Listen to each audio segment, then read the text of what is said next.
ప్రభునందు ప్రియమైన దేవుని బిడ్డలారా, ఈరోజు అన్య దేవతలు అంటే ఎవరు? బైబిల్ చెప్పిన సత్యం. నేటికి అన్య దేవతలనే ఆధారము చేసుకున్న క్రైస్తవులు అనే టైటిల్ మీరు చూశారు కదా.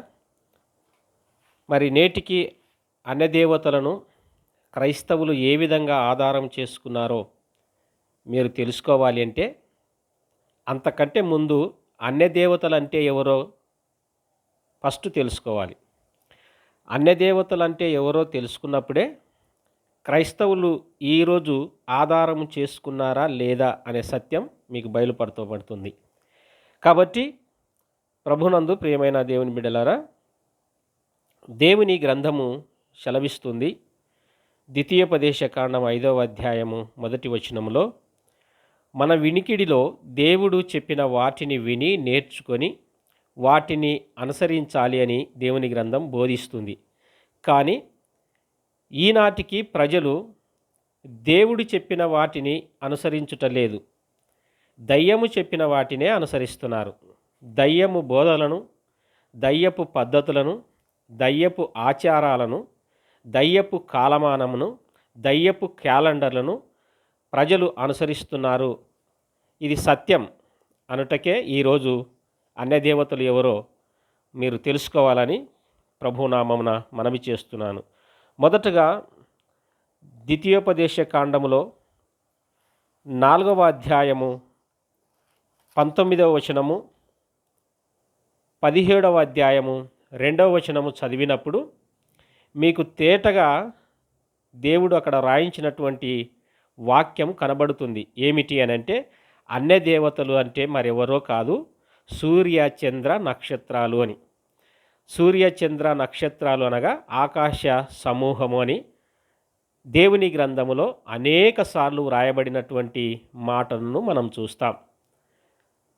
ఈ సూర్య చంద్ర నక్షత్రాలను అనగా ఆకాశ సమూహాన్ని దేవతలుగా భావించుకొని వాటి అనుగ్రహము మనకు కావాలని ఈ గ్రహాలకు బలిపీఠాలు కట్టిన రాజులను మనం చూస్తాం. మొదటి రాజుల గ్రంథము, 2వ రాజుల గ్రంథము, అలాగనే మొదటి దినవృత్తాంతముల గ్రంథము, 2వ దినవృత్తాంతముల గ్రంథము, మీరు వీరి చరిత్రలను చదివినప్పుడు అక్కడ ఎంతోమంది రాజులు ఈ గ్రహనామముల పేరున బలిపీఠములను కట్టి వారు వాటిని అనుసరించినట్టు దేవుని గ్రంథం మనకు సెలవిస్తుంది. మరి ఈరోజు క్రైస్తవులు అనుసరిస్తున్నారా అంటే, నేను మరొకసారి మీకు జ్ఞాపకం చేస్తున్నాను. మీ ఇంట్లో వ్రేలాడుతున్నటువంటి గోడకు వ్రేలాడుతున్నటువంటి ఆ క్యాలెండర్ దగ్గరికి వెళ్ళి నిదానముగా ప్రక్కన రాయబడినటువంటి దేవుడు చేసిన దినములకు గ్రహనామములు ఏవైతే పెట్టబడి ఉన్నవో అవే అన్య దేవతలు. అందుకు అపోస్తుల కార్యముల గ్రంథము కూడా 14వ అధ్యాయంలో చదివినప్పుడు అపోస్తులైనటువంటి పౌలుకు బుధవారము పేరు, బర్నబాకు గురువారం పేరు కూడా పెట్టారని మీకు ఇంతకు ముందే చెప్పాను. సమస్త లోకము వీటిని దాటి బ్రతుకుటం లేదు.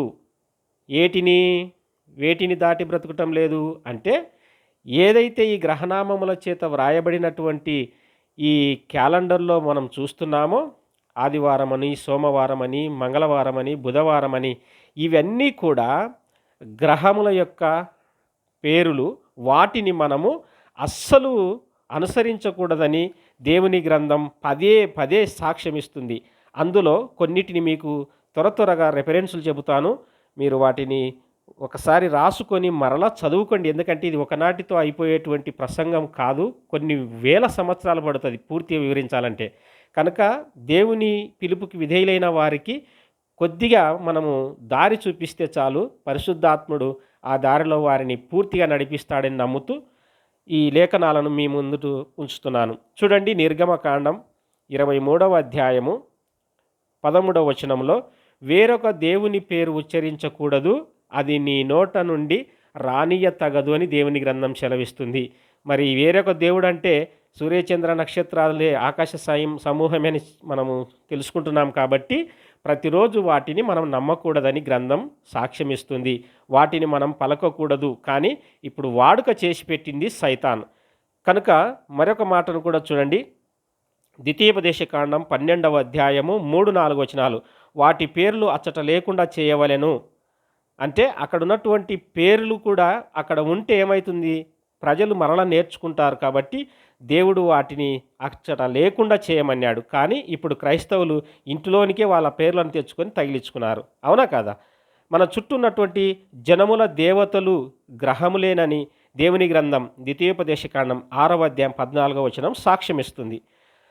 అంత మాత్రమే కాదు, ఇతర దేవతలని వాటికి పేర్లున్నాయి. అన్య దేవతలు అనగా ద్వితీయోపదేశకాండం 17వ అధ్యాయం 2వ వచనంలో చదువుకున్నాం, ఇవి సూర్యచంద్ర నక్షత్రాదులేనని. అలాగనే మనం చాలా జాగ్రత్తగా పరిశీలించినప్పుడు దేవుని గ్రంథములో కీర్తనల గ్రంథము 106వ అధ్యాయము 38వ వచనము ఒకసారి మీరు చదువుకుంటే, కనాను దేశపు వారి బొమ్మలు అని చూస్తాం. కనాను దేశపు వారి బొమ్మలు ఏమిటి అని అంటే సూర్యచంద్ర నక్షత్రాలు. అలాగనే సంఖ్యాకాండం 25వ అధ్యాయం 1వ వచనం, మోయాబీల దేవతలు అనగా సూర్యచంద్ర నక్షత్రాదులే. న్యాయాధిపతులు 10వ అధ్యాయం 6వ వచనము జాగ్రత్తగా చదవండి. అమ్మోనీయుల దేవతలు, సిరియనుల దేవతలు, సిదోనీయుల దేవతలు, మోయాబీల దేవతలు, తర్వాత ఫిలిస్తీయుల దేవతలు, వీరందరూ కూడా సూర్యచంద్ర నక్షత్రాలేనని మనకు గ్రంథం సాక్ష్యమిస్తుంది. న్యాయాధిపతుల గ్రంథం 10వ అధ్యాయం 6వ వచనం నుంచి మీరు పూర్తిగా 15వ వచనం వరకు చదవండి. అసలు ప్రజలు ఎంత పాపం చేస్తున్నారో అర్థమవుతుంది. అదే పని ఇప్పుడు ప్రపంచ క్రైస్తవులు చేస్తున్నారు. ప్రభునందు ప్రియమైన దేవుని బిడ్డలారా, ఆ రోజుల్లో ఏ విధంగా అయితే అన్య ఆచారాలతోనియా యెహోవాను ఆరాధించారో, అదే అన్య ఆచారాలతోనియా, అదే అన్య సంప్రదాయములతోనియా వాటిలో వస్తున్నటువంటి దినములను నమ్మి వాటినే ఆధారము చేసుకొని ఈరోజు యేసుక్రీస్తును ఆరాధిస్తున్నటువంటి క్రైస్తవులు అని గ్రంథం సాక్ష్యమిస్తుంది. అవును, ప్రభునందు ప్రియమైన దేవుని బిడ్డలారా, మీరు మరొకసారి మీ యొక్క వాడుకను మీరు ఆధారము చేసుకున్న వాటిని శ్రద్ధగా ఆలోచన చేయండి. మహావిశ్వాన్ని కలగజేసిన దేవుడు తన సన్నిధికి మిమ్మల్ని పిలుచుకోవటానికి ఆధారం ఇవ్వకుండానే ఈ సృష్టిని చేశాడా? ఒకానొక దినమున మనుషుడు పుట్టి ఆ మనుషుని చేత ఈ క్యాలెండర్ రాయబడి అందులో ఉన్నటువంటి దినాలే సత్యము చూడండి, అందులో ఉన్నటువంటి ఈ 7 రోజులను మీరు నమ్మండి అని దేవుడు ఎక్కడైనా సెలవిచ్చాడా? ఒకసారి మీరే ఆలోచన చేయండి. అక్కడ రాయబడినవి గ్రహనామములు. వాటిని మనము ఉచ్చరించకూడదు, వాటిని పలకకూడదు, అసలు వాటిని మన గృహములలోనికి తీసుకొని రాకూడదని దేవుని గ్రంథం సెలవిస్తుంది. చాలా జాగ్రత్తగా చదవండి. ఎక్కువ రోజులు పట్టదు మీకు దేవుని గ్రంథం చదవటానికి నేను చెప్పిన ఈ లేఖనాలు.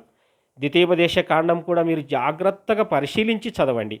దేవుని గ్రంథములో ప్రతి చోట రాయబడిన అన్య దేవతల పేర్లు ఏమిటంటే ఈ సూర్యచంద్ర నక్షత్రాలే. మరొక వీడియోలో మరికొంత భాగాన్ని మీకు అందిస్తాను. వీడియో చాలా పెద్దగా అవుతుంది బ్రదర్, కొంచెము 10 నిమిషాల లోపు మాట్లాడండి అని చెప్పి చాలామంది అడుగుటం చేత నేను ఈ లేఖనాలను మరొక వీడియోలో మీకు అందించడానికి ఇష్టపడతాను. మరి చూడండి, మరొక వాక్య భాగమునకు వెళ్ళే ముందు మీరు ద్వితీయోపదేశ కాండాన్ని పూర్తిగా చదవండి, ఓకేనా? ఆ తర్వాత 2వ రాజుల గ్రంథాన్ని కూడా ఒకసారి 23వ అధ్యాయం 5వ వచనాన్ని శ్రద్ధగా చదవాలని ప్రభునామమున మనవి చేస్తున్నాను.